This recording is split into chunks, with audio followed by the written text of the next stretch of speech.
Hello student, इस video में हम इंडेफिनिट प्रोनाउन को डिस्कस करेंगे।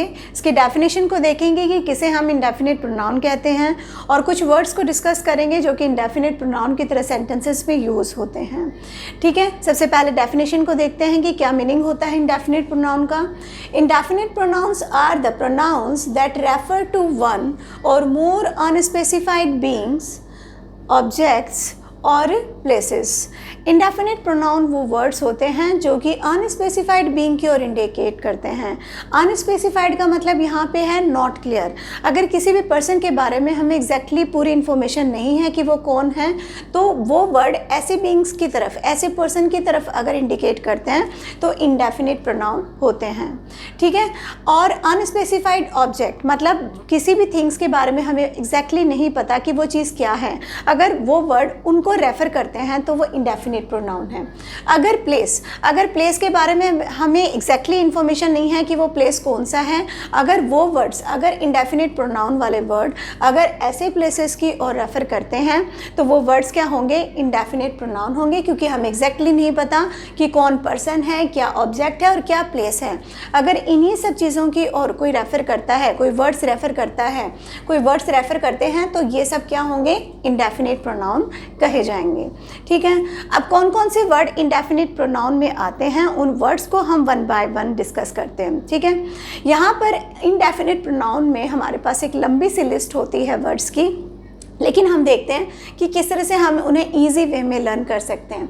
देखिए, फर्स्ट ईजी वे मैं बताती हूँ कि क्योंकि मैंने कहा कि काफ़ी ज़्यादा नंबर होते हैं इंडेफिनिट प्रोनाउन में, तो थोड़ा सा लर्निंग वे भी हमारा एग्जैक्टली और सेट होना चाहिए।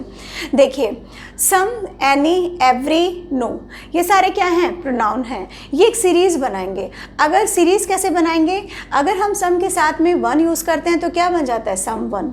ठीक है, और एक सीरीज़ बनाएंगे, ये सम के साथ अगर हम बडी यूज़ करते हैं तो क्या बन जाता है, समबडी, और सम के साथ थिंग यूज़ करते हैं तो समथिंग। तो इस तरह से एक सीरीज़ बनाते हुए वन, बडी और थिंग के साथ अगर ये वर्ड सीरीज़ बनाते हैं तो सारे ही क्या बन जाएंगे, इंडेफिनिट प्रोनाउन हो जाएंगे। तो हम इस तरीके से इनको याद रख सकते हैं। सम, एनी, एवरी, नो, ये सारे इंडेफिनिट प्रोनाउन हैं। ये सीरीज़ बनाते हैं, इन 3 वर्ड्स के साथ सीरीज़ बनाते हैं, वन, बडी और थिंग के साथ में। जैसे सम ने बनाई है सीरीज़ समवन, समबडी, समथिंग। ठीक है, एनी के लिए बनाई जैसे एनीवन, एनीबडी, एनीथिंग, ये सब क्या होंगे, इंडेफिनिट प्रोनाउन होंगे। एवरी ने सीरीज़ बनाई है वन, बडी और थिंग के लिए, तो क्या हो जाएगा, एवरीवन, एवरीबडी, एवरीथिंग। और नो ने बनाई है नो वन, नोबडी, नथिंग। ठीक है, तो इस तरीके से हम इन सीरीज़ के थ्रू क्या कर सकते हैं, इंडेफिनिट प्रोनाउन को लर्न कर सकते हैं। देखिए, मैंने यहाँ भी लिखा हुआ है, आप देख सकते हैं। अगर आप इनको लिस्टिंग करके याद करेंगे तो शायद मतलब ईजिली आपको याद नहीं रहेगा, लेकिन अगर आप इस तरह से याद करते हैं तो बहुत ईजी आप याद रख सकते हैं। लेकिन मैंने फिर भी यहाँ पे लिस्टिंग की इन वर्ड्स की। देखिए, ये सारे वर्ड्स क्या हैं, इंडेफिनिट प्रोनाउन है। मतलब ऐसे पर्सन की ओर रेफर करेंगे जिनके बारे में हमें नॉलेज नहीं होती है, ऐसी ऑब्जेक्ट या थिंग्स की ओर रेफर करेंगे जिनके बारे में हमें एग्जैक्ट पता नहीं होता है, और प्लेसेस को रेफर करेंगे जिन प्लेसेस के बारे में भी हमें पता नहीं होता, और उन प्लेसेस की जगह पर ये वर्ड आते हैं और इंडेफिनिट प्रोनाउन होते हैं। मतलब प्रोनाउन होते ही वो वर्ड हैं जो कि अदर नाउन और नाउन फ्रेजेस की प्लेसेस पर आते हैं। ठीक है, तो ये सारी सीरीज़, ये जो लिस्ट में मैंने सारे वर्ड लिखे हैं, ठीक है, ये सारे क्या होंगे, इंडेफिनिट प्रोनाउन होंगे। इनको कैसे हमें फ्रेम करना है, जैसे कि मैंने बताया कि सम, एनी, एवरी, नो, इनके साथ में ये 3 वर्ड्स की साथ में एक सीरीज़ बनेगी जो कि पूरे इंडेफिनिट प्रोनाउन को शो करती है। ठीक है, आपको ऐसे याद रखना है। अब यहाँ पर मैंने सम और एनी, इन दोनों पर स्टार लगाया हुआ है। स्टार क्यों लगाया है कि अगर ये दोनों सिंगल भी सेंटेंस में यूज़ होते हैं तो ये प्रोनाउन होंगे, लेकिन एवरी और नो अगर सिंगल तो ये होते नहीं है यूज़, अगर ये सिंगल यूज़ होंगे तो एज ए प्रोनाउन यूज़ नहीं होंगे। एवरी तो सिंगल यूज़ हो ही नहीं सकता, क्योंकि इनके साथ में कोई ना कोई एक मेंबर ज़रूर जुड़ा रहता है। मेंबर मतलब नाउन जुड़ा रहेगा। एवरी के साथ में हमेशा एक नाउन मिलेगा, नो के साथ में नाउन मिलेगा, अगर सिंगल ये यूज़ नहीं हो सकते। ठीक है, और सम और एनी एज ए सिंगल भी सेंटेंस में यूज़ होते हैं तो वो क्या होंगे, प्रोनाउन होंगे। अगर वो सीरीज़ बनाकर भी सेंटेंस में आते हैं, किनके साथ में, वन के साथ में सीरीज़ बनाते हैं, बड़ी के साथ में बनाते हैं, थिंग के साथ में ऐड होकर आते हैं, तब भी ये प्रोनाउन होंगे। देखिए, इसको एग्जाम्पल से समझते हैं। जैसे कि सम आर बोर्न ग्रेट, अब ये सम यहाँ पर इंडिपेंडेंटली यूज़ हुआ है, इसके साथ में कोई भी नाउन लिखा हुआ नहीं है, फिर भी ये क्या है, प्रोनाउन है, ठीक है। और यहाँ पर मैंने इस सीरीज़ के साथ में भी एक एग्जांपल दिया है, जैसे समबडी ब्रोक द ग्लास। अब ये समबडी के साथ में है तब भी ये प्रोनाउन है। नेक्स्ट एग्जाम्पल देखिए, you can by any of these. अब एनी इस सेंटेंस में क्या हुआ है, इंडिपेंडेंटली यूज़ हुआ है, मतलब प्रोनाउन है और इंडिपेंडेंटली यूज़ होने के बाद भी प्रोनाउन है। अब सीरीज़ के साथ हम देखेंगे एनी वन। अब मैंने सीरीज़ के साथ में इसको यूज़ किया है, any one can win the prize, ठीक है, तब भी ये प्रोनाउन है। तो आप समझे होंगे कि अगर सम और एनी इनके साथ आएंगे तब भी इंडेफिनिट प्रोनाउन होंगे। सम और एनी अगर सिंगल इंडिपेंडेंटली सेंटेंसेस में आएंगे तब भी वो क्या होंगे, प्रोनाउन होंगे, इंडेफिनिट प्रोनाउन होंगे। लेकिन ये दोनों के साथ में ये चीज़ पॉसिबल नहीं है। आप एवरी के साथ में हमेशा आपको एक नाउन लिखना होता है, नो के साथ भी ये चीज़ पॉसिबल नहीं। चलिए कुछ और इंडेफिनिट प्रोनाउंस को जानते हैं, कुछ और वर्ड्स जो कि as a indefinite pronoun sentence में यूज़ होते हैं वो कौन से होते हैं। देखिए कुछ वर्ड्स मैंने यहाँ पर लिखे हुए हैं, उनकी लिस्टिंग की है और आपको भी स्टूडेंट ऐसे ही लर्न करना है, क्योंकि बहुत ईजी वे होता है कि हम इसे इन बहुत सारे, जैसे कि बहुत सारे वर्ड्स होते हैं इंडेफिनिट प्रोनाउन में, तो आप इजीली इनको इस लिस्टिंग के थ्रू क्या है याद रख सकते हैं, ठीक है। जैसे मैंने कुछ वर्ड्स लिखे हैं, few, a few, the few, little, a little, the little, enough, much, many, more, most, a lot, other, another, all, half, both, they, one, you, some, any। ये सारे वर्ड्स क्या होंगे, ये सारे वर्ड्स इंडेफिनिट प्रोनाउंस की तरह sentence में use होते हैं, ठीक है। लेकिन मैंने कुछ वर्ड्स क्या है रेड इंक से लिखे हुए हैं।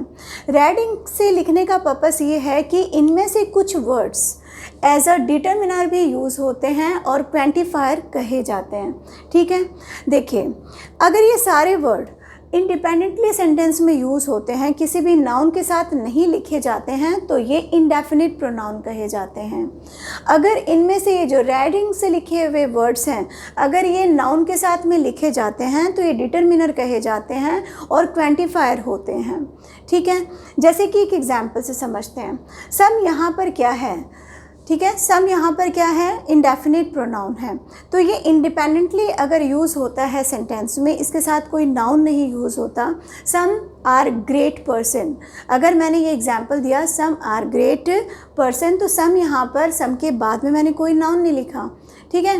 तो सम आर ग्रेट पर्सन, तो सम यहाँ पर इंडिपेंडेंटली यूज़ होने के कारण प्रोनाउन है। लेकिन अगर मैं कहती हूँ कि some boys are playing in the garden, तो सम के साथ मैंने बॉयज़ यूज़ किया, नाउन यूज़ किया, तो सम बॉयज़, सम नाउन के साथ यूज़ होने के कारण क्या हो गया, डिटर्मिनर हो गया। और सम यहाँ पर क्या बोला जाएगा, क्वांटिफायर बोला जाएगा, जो कि नाउन के नंबर या क्वांटिटी की बात करेगा, ठीक है। क्वांटिफायर क्या होते हैं, मात्रा सूचक शब्द होते हैं जो कि नाउन की नंबर और क्वांटिटी की बात करते हैं, तो क्वांटिफायर बन जाएंगे नाउन के साथ में।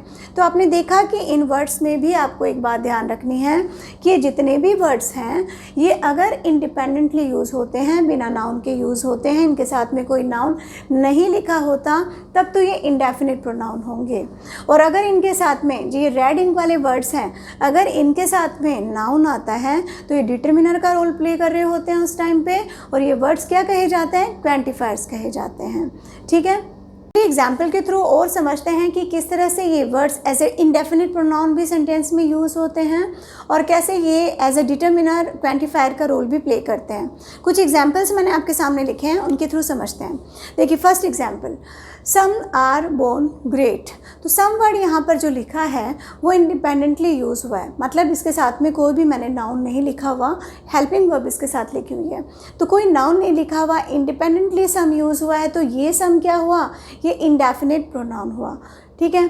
और यहाँ पर नेक्स्ट एग्जाम्पल देखते हैं, सम बॉयज़ आर प्लेइंग आउटसाइड, सम के साथ में मैंने बॉयज़ लिखा है, बॉयज़ क्या है यहाँ पर, नाउन है, तो इस वर्ड के साथ में नाउन आ जाने से ये सम क्या बन गया, डिटर्मिनर बन गया, और यहाँ पर ये सम क्या कहा जाएगा, क्वांटिफायर कहा जाएगा, क्योंकि नाउन के नंबर की बात यहाँ पे करता है, ठीक है।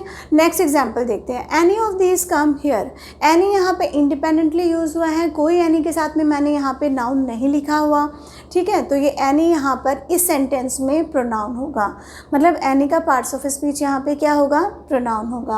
अब नेक्स्ट एग्जांपल में देखते हैं, any fool can do that. अब एनी को मैंने नाउन के साथ में लिखा है, इट मीन्स ये एनी यहाँ पर इस सेंटेंस में एज ए प्रोनाउन यूज़ नहीं हुआ, as a indefinite pronoun use नहीं हुआ। ये यहाँ पर नाउन के साथ यूज़ होने के कारण क्या बना है, डिटर्मिनर बना है, वो भी यहाँ पर क्वांटिफायर है। ठीक है, तो यहाँ पर ये डिटर्मिनर है। नेक्स्ट एग्जाम्पल देखते हैं, all that glitters is not gold. देखिए ऑल, यहाँ पे ऑल के साथ कोई नाउन आपको नहीं दिख रहा, तो यहाँ पे ये ऑल इंडिपेंडेंटली यूज़ होने के कारण यहाँ पे क्या है, इंडेफिनिट प्रोनाउन है। लेकिन यही वर्ड सेम नाउन के साथ यूज़ हुआ है नेक्स्ट एग्जाम्पल में, all the boys were present. All यहाँ पर सेम वर्ड है और यहाँ पर मैंने इसके बाद में नाउन लिखा है। ठीक है, नाउन के साथ यूज़ होने के कारण ये वर्ड क्या बन गया, यहाँ पे डिटर्मिनर बन गया, और ऑल यहाँ पे एज ए क्वांटिफायर यूज़ हुआ है, नाउन के नंबर्स की बात कर रहा है। तो ये एज ए ऑल यहाँ पे इंडेफिनिट प्रोनाउन भी बन रहा है और यहाँ पे नेक्स्ट एग्जाम्पल में डिटर्मिनर भी बनकर आ रहा है। तो इस तरह से इनकी पार्ट्स ऑफ स्पीच चेंज हो जाती है। इन बातों को आपको ध्यान रखना होता है जब भी आप प्रोनाउन को यूज़ कर रहे होते हैं, क्योंकि कुछ वर्ड नाउन के साथ लेके होने के कारण डिटर्मिनर को शो करते हैं। ठीक है।